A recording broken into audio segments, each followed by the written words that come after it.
Good morning, everyone. It's Wednesday, July 8th. From the San Antonio Express News, my name is Luis Vasquez, and this is your Express Briefing. All of the stories you need to know to start your day. You can expect partly sunny skies and highs of 98.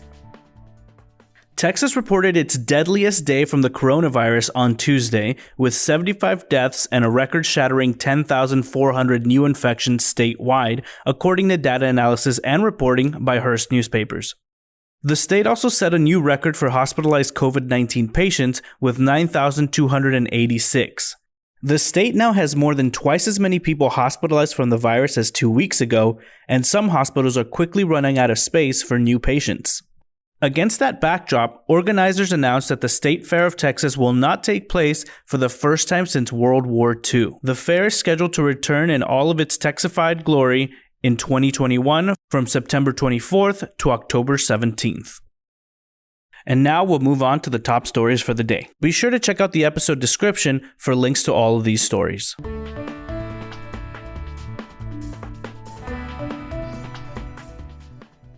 For the upcoming school year, San Antonio parents will need to decide between keeping their kids learning at home or sending them back to classrooms where the older ones will have to wear masks. Texas Education Commissioner Mike Morath's latest guidance on how to reopen schools in the coronavirus era on Tuesday brought the state in line with a Trump administration call for classrooms to stay open 5 days a week. Educators said they still don't know how many parents will embrace that option, though. Krista Taralva and Alia Malik talked to local education leaders about the move. Find out why some feel the new guidance reduces flexibility, and check out the steps San Antonio districts will have to take to comply with the rules. A convention that was expected to draw thousands to San Antonio this month and was seen as potentially the start of tourism industry's recovery has gone the way of every other major event since mid-March. It's canceled. The Texas High School Coaches Association is scrapping its in-person convention and coaching school, which was scheduled for July 19th through the 21st at the convention center, and shifting to an online format instead. Madison Eisler has more on why the THSCA made the decision less than 2 weeks before the convention and how much money the event was expected to bring to downtown San Antonio. The San Antonio Water System Board approved a $167.7 million construction contract Tuesday for what officials said is the most costly, complex sewer pipeline project in the city's history. Scott Huddleston takes a closer look at the project that has been planned for 13 years and when residents can expect the work to be complete.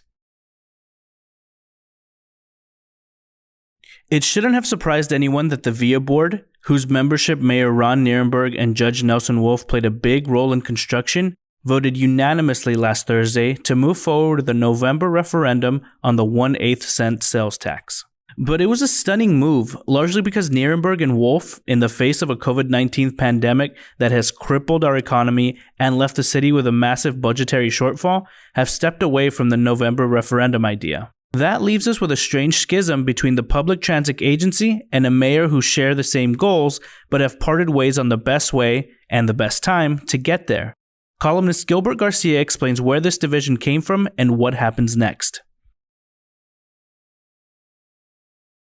Our coverage on the path of COVID-19 in the San Antonio area, Texas as a whole, and across the U.S. continues with the Express News dashboard of interactive graphics that you can find at expressnews.com. Next up are your need-to-know headlines. You can find all of these headlines and more inside your Express News subscription.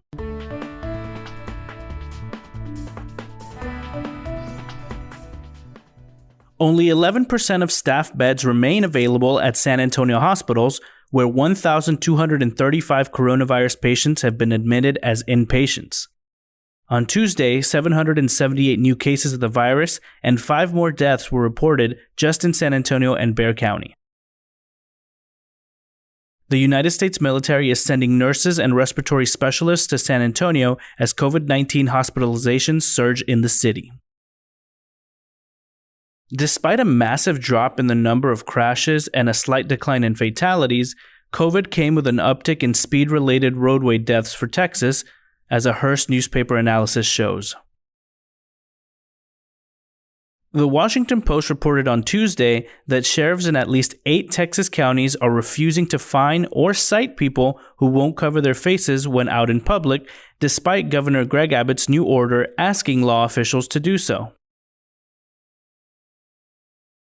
Laredo officials said in a news release that positive COVID-19 residents who are not hospitalized will be issued a citation if they leave their homes.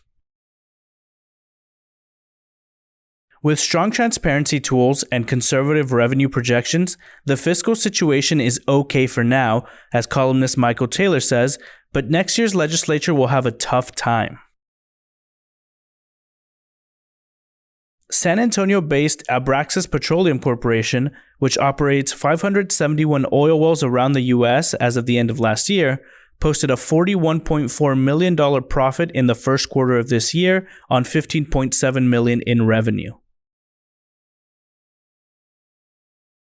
San Antonio businesses are joining a statewide initiative pushing Texas leaders to clarify the definition of restaurant in COVID-19 related rulings so they can reopen when they feel safe to do so.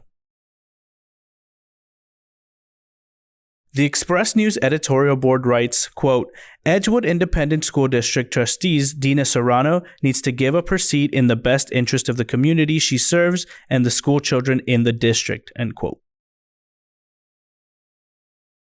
At the age of 71, with his Star Power Challenge team facing its longest playoff odds in 23 years, Greg Popovich will bid farewell to his grandchildren and fly from one coronavirus hotspot to another on Thursday. Mike Finger has more on Coach Pops opting in.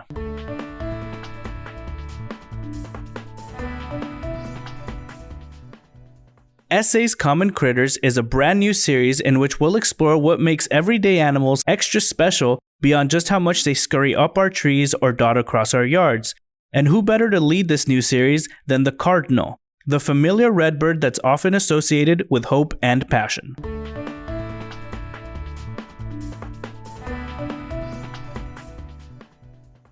The San Antonio Zoo had to temporarily close at the start of the pandemic, but due to state COVID-19 mandates, the kiddie park was unable to open up with the rest of the zoo back in June.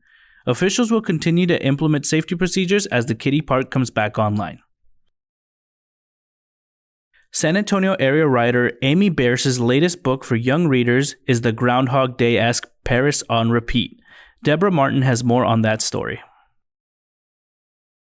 Trolls World Tour is now available to rent at home on digital streaming services, and it tops our look at what's new or notable in home video. The Tower of the Americas will resume its free monthly movie in the park service in July, according to a representative with the program. And that's all for today. This was your Express Briefing. Again, my name is Luis Vasquez. Please consider becoming an Express News subscriber to get in-depth coverage on all the stories you heard today. Also, be sure to rate and review this podcast inside your Apple Podcast app, as it really helps the show. Have a wonderful day, everyone.